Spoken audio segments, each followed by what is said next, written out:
नमस्कार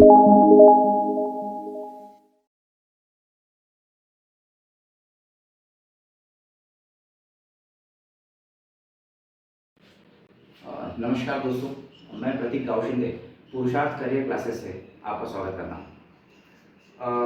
लॉकडाउन के इस पीरियड में आवश्यकता महसूस की गई कि ऑनलाइन क्लासेस के माध्यम से एमपीपीएससी मेंस या प्रीलिम्स की तैयारी की जाए। तो उसी अवसर का लाभ लेते हुए मैंने कुछ स्टार्ट किया है और मैं ऐसे टॉपिक्स को लेकर आऊँगा जो सामान्यतः किताबों में एक जगह संकलित नहीं होते हैं और अपेक्षाकृत थोड़े से टफ होते हैं। फिलहाल जब आप M P P S C mains 2020 के सिलेबस को देखते हैं तो ये देखा जा सकता है कि हर पेपर को 10 यूनिट्स में बांट दिया गया है और मज़े की बात ये है कि हर यूनिट में 30 नंबर का वेटेज आपको देखने को मिल रहा है। जब मैं कहता हूँ 30 मार्क्स का वेटेज है, इसका मतलब उसमें 3 मार्क्स, 5 मार्क्स और 11 मार्क्स के क्वेश्चंस सम्मिलित होंगे। तो यहाँ ये समझने में आता है कि हर टॉपिक आपको पढ़ना ही होगा। इससे पहले जो 2019 में आप लोग पढ़ते थे उसमें कुछ टॉपिक्स अगर छोड़ भी दिए जाते तो कोई बात या कोई फ़र्क नहीं पड़ता था। अब ये प्लस पॉइंट ही है आप लोगों के लिए कि आप हर टॉपिक को पढ़ेंगे और आपको ये तय हो गया है कि यहाँ से इतने इतने मार्क्स के क्वेश्चंस आएंगे। तो आइए शुरुआत करते हैं। मैं आपके लिए सेकंड पेपर एमपीपीएससी मेंस का सेकंड पेपर और उसका जो सेकंड पार्ट है जो कि है पॉलिटी और समाजशास्त्र और वो यूनिट 3 का एक पार्ट मैं आपके लिए लेके आ रहा हूँ। वो है समुदाय आधारित संगठन। इसको आप कम्युनिटी बेस्ड ऑर्गेनाइजेशन कहते हैं। तो आइए शुरुआत करते हैं इस टॉपिक की। तो मैंने इस टॉपिक को सब टॉपिक्स में बांटा है और एक तरह से आपके लिए एक मॉडल आंसर के रूप में भी मैंने इसे यहाँ पर दिखाने की कोशिश की है। जब भी दीर्घोत्तरी क्वेश्चन आता है तो आपको उसमें हो सकता है परिभाषा, उद्देश्य, उसके कार्य, आलोचनात्मक मूल्यांकन या फिर निष्कर्ष, ये सभी पॉइंट्स आपको बताने पड़ते हैं। तो इस लेक्चर में आपको ये सारे जो सब टॉपिक्स हैं वो भी देखने को मिलेंगे। तो आइए शुरुआत करते हैं समुदाय आधारित संगठन। सबसे पहले शुरुआत करते हैं इसकी डेफिनेशन या इसकी परिभाषा क्या होती है।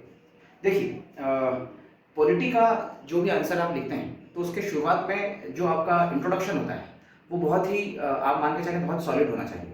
जैसे भारत ने संसदीय लोकतंत्रात्मक व्यवस्था को अपनाया है या भारत में लोकतंत्र की ऐसी पद्धति को अपनाया है जो संसदीय व्यवस्था पर आधारित है।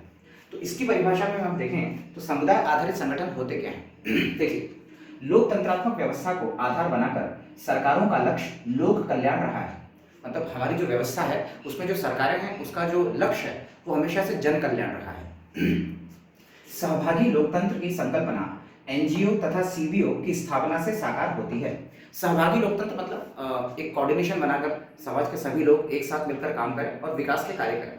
तो सहभागी लोकतंत्र की संकल्पना एनजीओ, जिसको आप गैर सरकारी संगठन कहते हैं, तो एनजीओ तथा सीबीओ यानी कि समुदाय आधारित संगठन की स्थापना से साकार होती है। गैर लाभ की दृष्टि से बने वैसे संगठन जो विकासात्मक कार्य करें तथा स्थानीय स्तर पर निर्मित हो। अर्थात इनकी जो डेफिनेशन आप शॉर्ट में अपने हिसाब से भी लिखें तो ऐसे होंगे कि ये ऐसे संगठन हैं जो गैर लाभ की दृष्टि से बने और स्थानीय रूप से विकासात्मक कार्य करते हैं। तो ये छोटी सी परिभाषा आप अपने उत्तर में लिख सकते हैं। अब इसके अगले सब टॉपिक पर जाएं तो इनके उद्देश्य क्या है, हम इन्हें बनाते ही क्यों हैं या समुदाय आधारित संगठन बनते ही क्यों हैं, उनकी लोकतंत्र में भूमिका क्या है। तो उनके कुछ उद्देश्य होंगे। उन उद्देश्यों को देखिए मैंने 2 से 3 पॉइंट्स में यहाँ पर बताया है। पहला उद्देश्य क्या है भाई, सहभागी लोकतंत्र की स्थापना, यानी कि लोकतंत्र कैसा हो जिसमें सभी वर्ग एक साथ मिलकर अपना अपना पार्ट देते जाएं और विकास में शामिल हो जाए। तो सहभागी लोकतंत्र की स्थापना। सेकंड पॉइंट क्या दिया उद्देश्य में, समाज सेवा करते हैं लोग।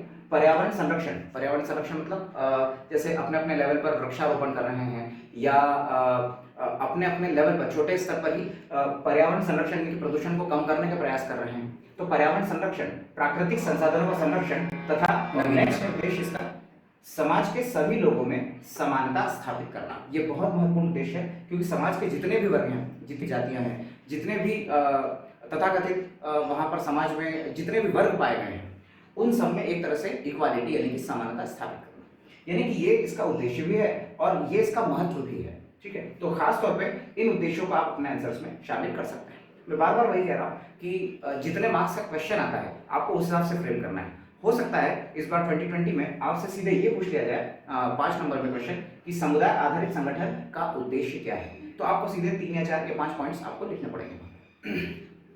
थोड़ा सा आगे बढ़ते हैं। अब जो है CBOs यानी कि कम्युनिटी बेस्ड ऑर्गेनाइजेशन के कार्य क्या है ना। तो कार्य आप 3 4 5 जो आपके जो कार्य होते हैं वो आप यहाँ पर बता सकते हैं कि बेसिकली इनका काम क्या होता है। तो पहला पॉइंट है खाद्य सुरक्षा व उपलब्धता, फूड सिक्योरिटी इसको आप कह रहे हैं। मतलब खाद्य सुरक्षा अगर आप देखेंगे तो ग्रामीण स्तर जो होता है या ग्रामीण क्षेत्र जो होते हैं वहाँ पर खाद्य सुरक्षा एक बहुत बड़ी चुनौती है। तो खाद्य सुरक्षा जैसे कार्यभार को CBO बहुत बखूबी निभा सकते हैं, क्योंकि ऐसा मान लेना कि ये सारे काम भारत सरकार या राज्य सरकारें करेंगी तो उस पर उनका बोझ, उन कामों का बोझ सरकारों पर बहुत ज़्यादा बढ़ता जाता है। तो वो ये काम इनके माध्यम से भी एग्जीक्यूट यानी कि कार्यान्वित करवा सकती है। तो बहुत महत्वपूर्ण कार्य हो गया खाद्य सुरक्षा, फूड सिक्योरिटी और उनकी उपलब्धता। दूसरा महत्वपूर्ण इनका जो कार्य है बहुत ही महत्वपूर्ण है आपदा प्रबंधन, डिजास्टर मैनेजमेंट, आपदा प्रबंधन में सहयोग करना।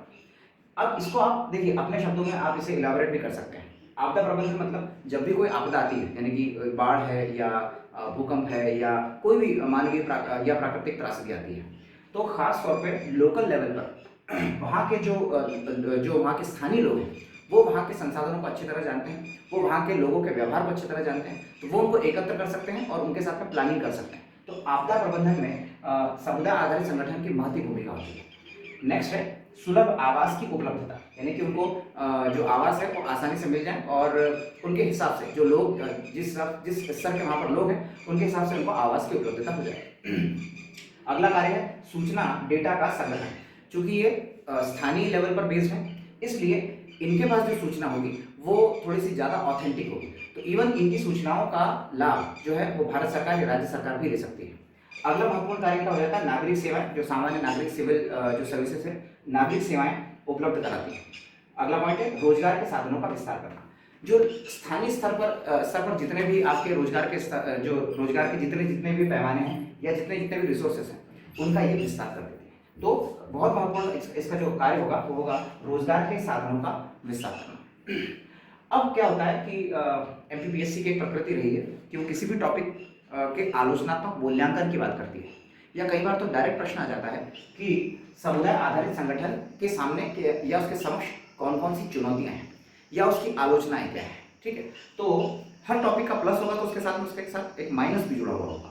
तो अब हम इनकी चुनौतियां देखते हैं या फिर इनकी आलोचनाएं भी आप इन बिंदुओं के आधार पर कर सकते हैं। मैं आपको बताना चाहता हूँ इस वीडियो के अंत में आप इस पूरे जो बोर्ड है उसका स्क्रीनशॉट ले सकते हैं। तो अगर आपको यहाँ पर देखने में थोड़ी सी भी तकलीफ हो रही होगी तो आप लास्ट में इसका स्क्रीनशॉट लेकर अपने हिसाब से इसका अध्ययन कर सकते हैं। फिलहाल आप बिंदुओं का जो मैं मतलब समझा रहा हूँ उसको आप ढंग से देखते हैं। तो चुनौतियों में सबसे महत्वपूर्ण चुनौती इनकी जो होती है वो वित्त का अभाव है। फाइनेंशियल समस्याएं हर ऑर्गेनाइजेशन के साथ में जुड़ी हुई है और अगर वित्त की समस्या रहेगी तो वो अपने कामों को एग्जीक्यूट नहीं कर पाएंगे। तो वित्त का अभाव सबसे महत्वपूर्ण चुनौती है इनकी। दूसरा अशिक्षा तथा जागरूकता की कमी। अगर समाज में अशिक्षा और जागरूकता बहुत कम होगी तो ऐसे संगठन अगर बनते भी हैं तो वो बहुत ज़्यादा कारगर सिद्ध नहीं हो पाएंगे या अव्वल तो वो बन ही नहीं पाएंगे, है ना। और अगर बनते भी हैं तो वो उस लक्ष्य को प्राप्त नहीं कर पाएंगे जिनकी संकल्पना उन्होंने की थी। तो अशिक्षा तथा जागरूकता में कमी ये बहुत महत्वपूर्ण चुनौती हुई। अगला है रूढ़िवादिता, जातिवाद और वर्गभेद। खासतौर पर रूरल एरियाज में अभी भी जो हमारा समाज है वो जातिवाद की बेड़ियों में जकड़ा हुआ है। तो जातिवाद, वर्गभेद और रूढ़िवादिता, है ना, पुराने विचारों से वो आगे नहीं बढ़ पा रहे हैं। तो अगर ये पुराने विचार गांव में जकड़े रहेंगे तो फिर CBOs का जो उद्देश्य है वो पूरा नहीं हो पाएगा। ठीक है, नेक्स्ट है तकनीक की कमी यानी कि टेक्नोलॉजी की कमी है और ये बहुत महत्वपूर्ण पॉइंट होगा क्योंकि अगर टेक्नोलॉजी से वाकिफ आप लोग जैसे आप सब जो मेरा वीडियो देख रहे हैं वो अपने आप में टेक्नोलॉजी का उदाहरण है। तो तकनीक की कमी अगर है इनके पास तो फिर अपने आप में वो बहुत बड़ी चुनौती बनकर उभरेगी। नेक्स्ट है एकीकृत नीति का अभाव। जैसे हर राज्य में कई CBOs होंगे, कई समुदाय आधारित संगठन होंगे, लेकिन उन सबका एक समेकित या उनकी एक एकीकृत अगर नीति नहीं बनेगी तो फिर उनका क्रियान्वयन थोड़ा सा मुश्किल हो जाएगा। तो एकीकृत नीति का अभाव।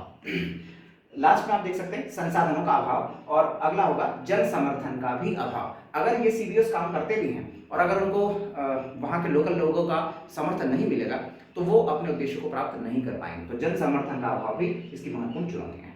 लास्ट में अभी यहाँ पर मैंने आपको निष्कर्ष अपने शब्दों में बता दिया है। कोई भी क्वेश्चन एमपीपीएससी मेंस में खास तौर पर जब आप दीर्घ उत्तरी लिख रहे हैं तो आपको इंट्रोडक्शन और कंक्लूजन बहुत अच्छा लिखना होता है। आमतौर पर ये मान्यता है कि आप मेन बॉडी लिखें और आपको नंबर मिल जाए, ऐसा होता नहीं है। तो मैंने यहाँ पर एग्जाम्पल के लिए निष्कर्ष भी आपको बता दिया है, ठीक है। तो निष्कर्ष में आप इसको बैलेंस कर देंगे थोड़ा सा। देखिए, अतः समुदाय आधारित संगठन, सीबीओ मतलब वही, अतः समुदाय आधारित संगठन स्थानीय स्तर पर सामाजिक न्याय, है ना, सोशल जस्टिस की बात करें, सामाजिक न्याय, राजनीतिक जागरूकता, आपदा प्रबंधन में अपनी महत्वपूर्ण भूमिका निभा सकते हैं। वर्तमान में सीबीओस आर्थिक विकास में योगदान देने वाली नई शक्ति के रूप में उभर रहे हैं। यहाँ इस टॉपिक को आप फिर अपने हिसाब से कंक्लूड कर सकते हैं। और अगर आपने फ्रेमिंग इतनी अच्छी करी है और आप कम शब्दों में भी लिखते हैं, अगर आप पूरे 200 शब्द भी नहीं लिख रहे हैं और आप 180 तक भी पहुंच रहे हैं, तो भी आपको नंबर बहुत अच्छे मिल सकते हैं। तो मेरा ये प्रयास आपको कैसा लगा, आप कमेंट सेक्शन में बता सकते हैं और मेरे चैनल को आप सब्सक्राइब कर सकते हैं। Thank you so much.